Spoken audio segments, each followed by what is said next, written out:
Hi. Howdy. Fact number one, transgender is not a disease. This is not my opinion. This is facts from the World Health Organization and the American Psychologists Association. Just like gay people don't have a disease. Fact number two, rich kids stay rich, poor kids stay poor. It's not true. Out of 1,800 billionaires in the world, 12 of them are black. Where you come from, where you grow up, how much your parents earn, whether your parents were married plays a major role in determining where you is there a question mark at the end?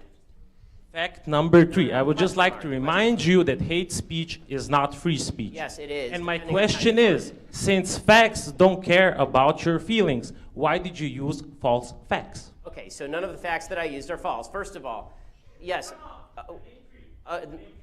No, okay, first of all, would you like the answer? Okay, so the three facts you mentioned, you talked about transgenderism. First of all, until 5 minutes ago, the DSM specifically defined transgenderism as a disorder. It defined it as gender identity disorder, now calls it gender dysmorphia, which doesn't even make sense. It says that depression is the actual problem, not the actual gender disorder, which again does not explain why the transgender suicide rate is upward of 40%, and the actual suicide rate for the rest of the American population is lower than 3%.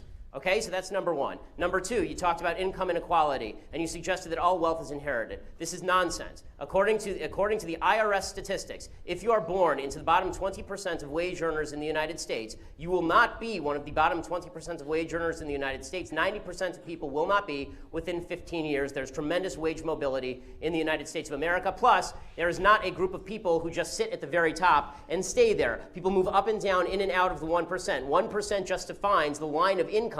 It doesn't define the people who are in that 1% of income. I've been in the 1%, I've been out of the 1%. It will happen to lots of people. People who are older tend to be more likely to be in the 1%. They weren't once in the 1%. What happened? Okay, so that's number two. Number three, you say hate speech is not free speech. It depends how you define hate speech. The only speech that is not free speech is speech that overtly defends or pushes violence. Specifically, speech that is generating violence, right? That's the only type of speech that's not hate speech. If I say things you don't like, that's not hate speech. And if you think that it is hate speech, you're a fascist. End of story.